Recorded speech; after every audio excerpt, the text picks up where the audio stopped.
Welcome, I'm Dr. Melina Roberts, and I want to talk about this phenomena that happens between thyroid stimulating hormones, so TSH, and iodine supplementation.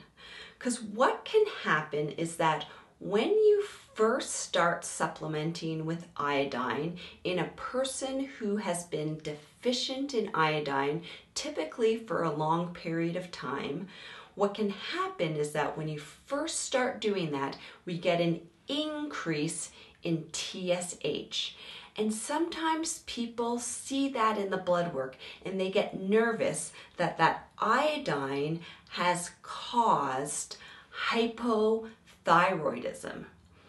Now, I want to talk about why this happens.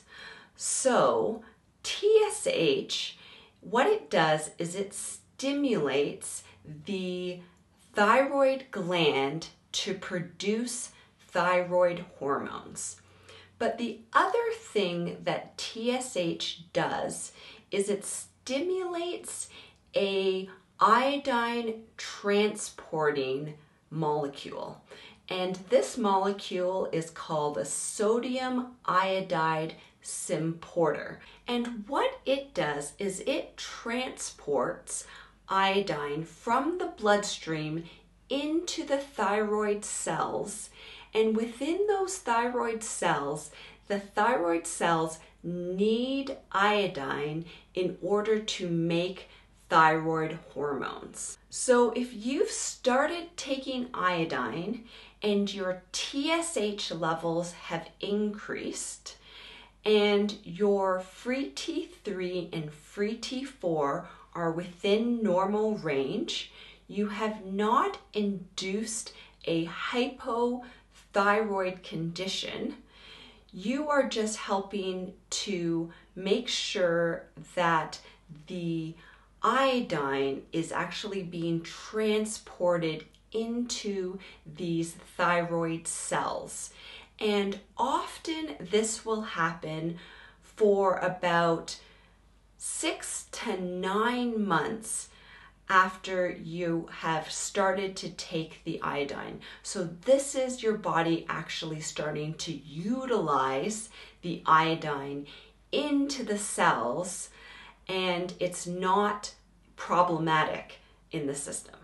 All right, so it's very important to be able to understand this when you're starting supplementation with iodine. And what you also need to remember is that iodine supplementation should always be paired with selenium. They should always be taken together. Thank you so much for watching. I hope that helps to clarify that phenomena that can sometimes happen within the body where you start with that iodine supplementation and then we start to see an increase in TSH in the blood.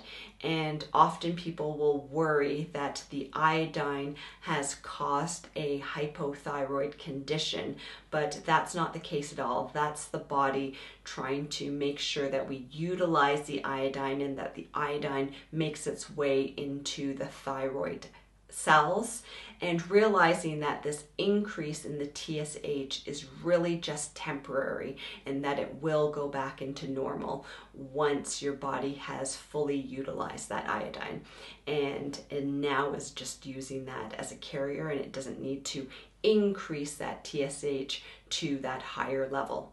All right, so thank you so much for watching. I encourage you to share this with your friends and family, to press the like button, to make a comment below, and until next time, continue to learn, grow, and build health.